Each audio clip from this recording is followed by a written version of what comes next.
Hey kids, welcome back to Old Man Plays CFL Fantasy and Pick'em for another week.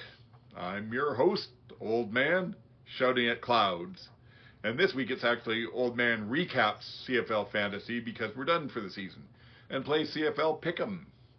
So I'll just real quick let you know how did my year turn out. I hope yours was a good one. I was happy. I ended up last week on Fantasy 159 points, which put me 32nd overall. Just last week, I was over the moon that I got close to the top 100. Never touched it before, and now I'm 32nd. I'll take that.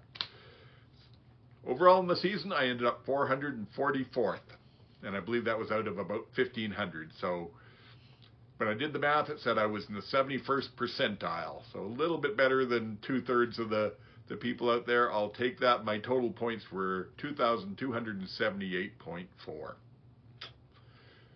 Was a good year for that. Pick'em was even better. I went 3-1 last week. That left me at 53-28 if you go by the website, or if you're going to actually count the ties the way most people do, 51-28-2. But even so, that one I ended up 135th. And that one didn't have 1,500. That one had 16,914 people playing it. I was in the top 1 percentile. Better than 99% of the people out there. I will take that. Oh. So anyway, this week there's really not a lot to talk about with fantasy because we're not playing it anymore. The pick'em I could do in the little Old Man Plays CFL playoff pick'em in under a minute only, and you'd get the picks that way. I think I'll do that for the division finals and the Grey Cup. But this week I thought I would give you a little bit of a recap, like I said, and also just for future, let you know some of the things that I sort of learned this season. I started out in fantasy. I played for the last several years, but never really took it serious. And this year doing these shows, I thought, well, I'll try and get a little bit better at it. But still, when I started out, I was basically just, who felt good to me. And it worked some. I started out really good. I had my highest score of the season, I think, in week 4. It was 188 point something. It didn't place in the top 100, but it was still, everybody scored well. That was a week when just quarterbacks blew up all over the league. So it did good. And then I went into a slump. And week 5, I think, was under single digits for my captain, who was the quarterback at that time. And then it went along like that for about another 5 or 6 weeks. I think my top score from a quarterback, who I usually make my captains, was VA when they lost in Calgary, and I think he got like 24.4 points with the doubling added to it. So I really took a slump there. And then I did 2 things. Well, first of all, I got some luck, because it was just sheer luck, not sheer bad luck, not being able to pick a quarterback that could stay in the game. They were either getting injured or being pulled or whatever. And I started calling myself the quarterback killer and joking about the fact that if you wanted a team to lose, let me know and I'd pick the quarterback in fantasy. Once I started actually getting quarterbacks that could play again, I also decided I'd be a little more serious about it. So I did a little bit more looking into it. And what I found was the best thing to do is pick the players that get the high targets on every team.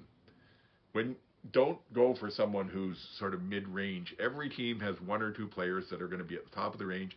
And what I found is that consistently across the season, 90% of the time, they're going to score well for you.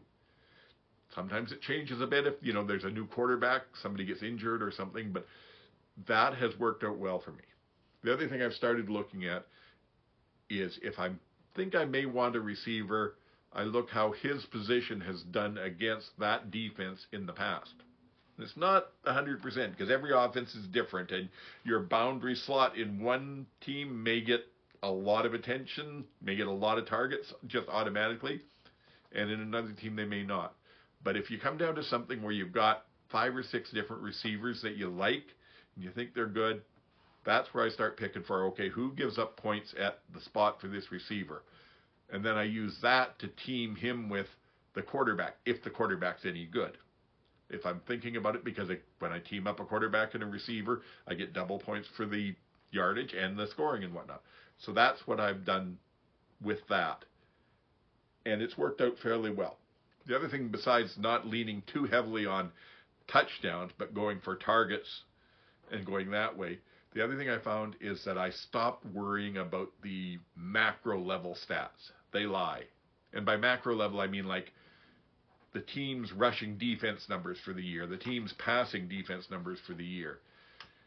You can look at things where people put too much emphasis on the stats, and they go, well, like this year, Toronto had the best rushing defense in the league. And statistically they did, because the Riders had 1 or 2 games where they, for some reason, it didn't work so well. But counting on it on a consistent basis, I would take a running back against the Argos if I really believed in it. I wasn't going to take a running back against the Riders because they were 9 games out of 10, 17 games out of 18. They were stuffing people and holding any running back to under 40, 50 yards. So think of it from that way. Pick 'em. It's kind of harder to give advice on because all I can tell you is I try to watch as many of the games as I can and try and get a feel for what the teams do so that I'm not just going by stats in it. And frankly, in the end, a lot of it just is my gut.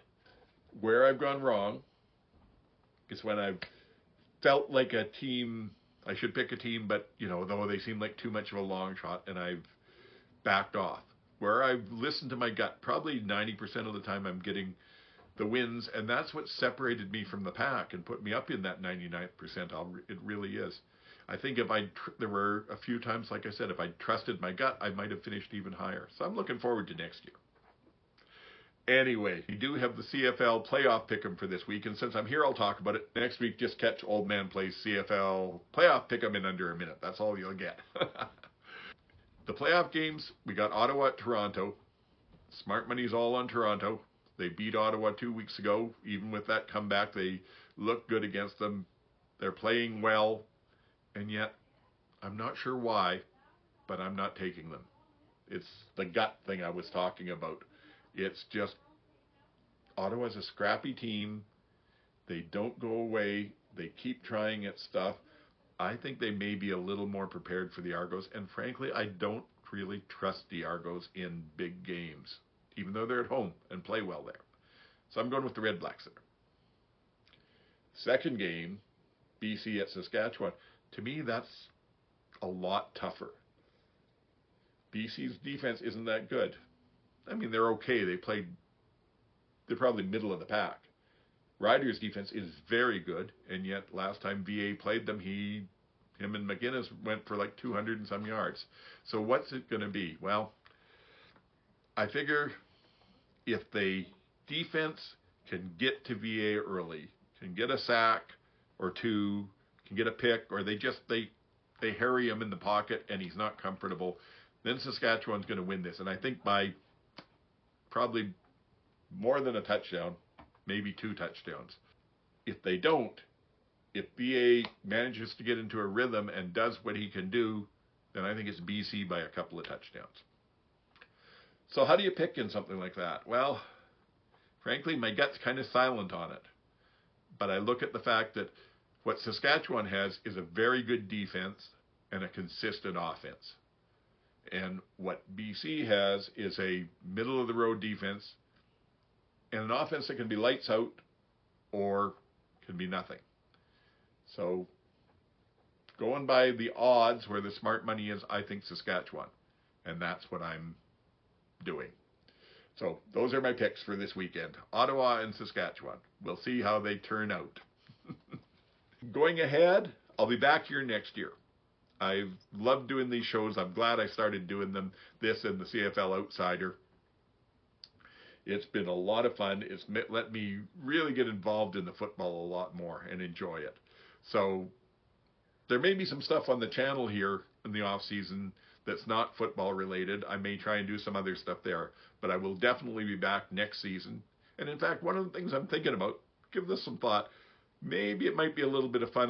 Besides doing these, I also spend a lot of time on the CFL Reddit thing. I may promote it there. See if we can get, maybe 10 to 15 people who are interested in doing something where every week we'll do a live show and pick a team together and put it in and see how we can do. good way to sort of talk football and chat and whatnot, and I can host it and stuff. So think about that. If you like the idea, please leave a mention in the comments or drop me an email. I'll put my email address down here somewhere. Oldman, all one word, dot, shouting at clouds, all one word, at shaw.ca. But let me know if you're interested. And I think that might be a little bit of fun way to do some stuff and get some socializing in here. And other than that, if you're only coming for the fantasy shows, we'll see you next season. If not, I'm still going to be doing 3 more of the CFL Outsiders for the 2 playoff weekends and then the Grey Cup. So I hope you had a wonderful fantasy year. I hope you did well and were as happy with your results as I was, and the same with Pick'em. I hope you do well in the playoff Pick'em here. And I hope your team, if it's still going, either does well this weekend or gets in a favorable matchup because they're just sitting waiting at home if you're a Montreal or Winnipeg fan. So that's about it. Check out my other main flagship show, the CFL Outsider, and I also do the Old Man Plays CFL Pick'em in under a minute. So you can get both of those on YouTube or on the podcast here. Please, before you leave, remember to hit the subscribe button, and I think it's down there now, and also click on the notification icon, the little bell there. That'll get me coming to you whenever there's something worth doing. Share this with any friends that you think may enjoy it, or even if they might not. Send it out on a flyer. I think I mentioned last week, I don't do any other social media than this, so I need you folks to promote me really good. So if you can do that, if you're on listening on the podcast at all, just give me a nice 5-star rating, and that will also tell the logarithms to send me out to a bunch more people. That's about it. So until next week, get the hell off my lawn!